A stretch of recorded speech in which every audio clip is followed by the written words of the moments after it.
Hello, comrades, and welcome to the Low Effort Car Rant. Low Effort Car Rants. Hell yeah, I'm on my way to the gym. It's 8 o'clock at night, and yeah, I got some bullshit going on in my life, but we don't need to get into that. I wanted to talk about proletarian patriotism, and I wanted to talk about exactly why it is bad theory. Now, of course, you guys know that my channel is on ice right now. I can't upload or do anything on my main channel for at least a couple more days. So for now, let's go ahead and talk about this, and tomorrow maybe do a little live stream. So anyways, proletarian patriotism. The general idea of it is you love your country, that you love the people within your country, and that you're, rather than hating your country or having resentment or animosity towards your country, you support your country and the people within it. And these people like to say they don't support the government, and they don't support the current, government, and they say that they're the real patriots, that they're trying to save the country and so on. So I'm going to get into exactly how and why this is a bad thing, and why this is bad theory, but first and foremost, I just want to state the arguments that I'm not going to be making. I'm not going to be arguing that because America is a genocidal, imperialist, white supremacist, settler colonial project, that this country, that proletarian patriotism is bad theory. Trust me, that's not the reasoning I'm going off of here. But the general idea behind proletarian patriotism is, honestly, it's theory that exists to court the right wing. Like, people, you dumb fucking deer. God damn, I just almost hit a deer. But anyways, proletarian patriotism, the general idea behind it is you're basically courting the right. That's the general idea behind proletarian patriotism. You're courting the right, and you're trying to attract people of a more rightist disposition. So you're basically tailoring their rhetoric and to these people. So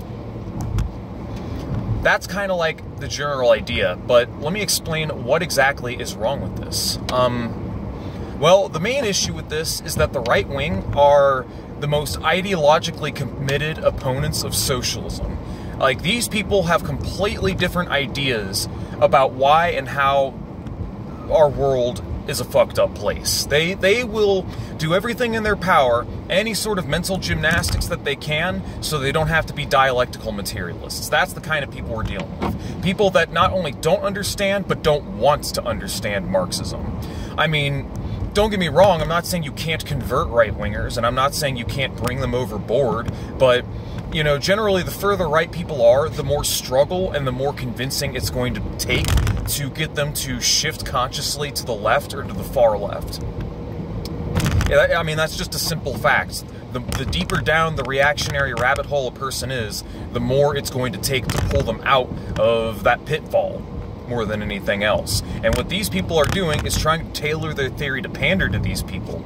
Pander to them more than anything else, tell them what they want to hear, as to pull them in. I mean, they're trying to tailor the concept of socialism to appeal more to these people, but fundamentally it's not going to work because of how hyper-individualistic and entrenched rightist ideology is. Like, so what's going to end up happening is, in their efforts to try and, pander and try to pull the right left, they're the ones that end up getting pulled right. That's what the ultimate outcome is of this every single time. You know, look at Haas, look at Jackson Hinkle. These guys are basically like charlatans. Caleb Maupin constantly associates with some really shady pseudo-fascists, or basically outright fascists, not even pseudo-fascists anymore. Like this trio, these guys, I mean, they're all opportunists. I mean, of course they're trying to, sell themselves to a right-wing audience, because when you do that, you expand your following and you grow your audience. But by doing so, you water down the message, and you pollute them and dilute the message, and you distort Marxism to the extent that it loses its meaning. And not only that, but the ultimate outcome is, like I said, they end up getting pulled right. I mean, that's why, you know, Jack-off Hinkle is fucking anti-mandate. It's the reason why he's anti-mandate. It's the reason why Haas is pushing nationalist propaganda on his fucking Twitter, and why he's constantly saying reactionary shit like Antifa are the real fascists, or that fascism's gonna come from the DSA, and stupid ass shit like that. These people that think it's virtue signaling to try and appeal to black and indigenous people. So yeah, no.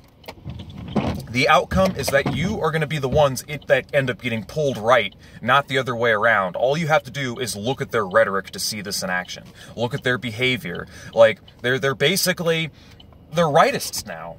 You know, I rest my case. And not only that, the other point I was going to make is that it alienates black and indigenous people who are, in actuality, the most revolutionary demographic within the United States, whether you people want to admit it or not. They're the ones that have the most to gain by overthrowing the system. Just saying. So, it's a turnoff to them. And not only that, but like, trying to appeal to rightists, they're a dying demographic anyways. They're the most backward components of the masses. And you're not really meeting the masses where they are. You're meeting the masses where they used to be. Right-wing ideology is dying, people. Right-wing ideology is dying, and it's on its way out the door.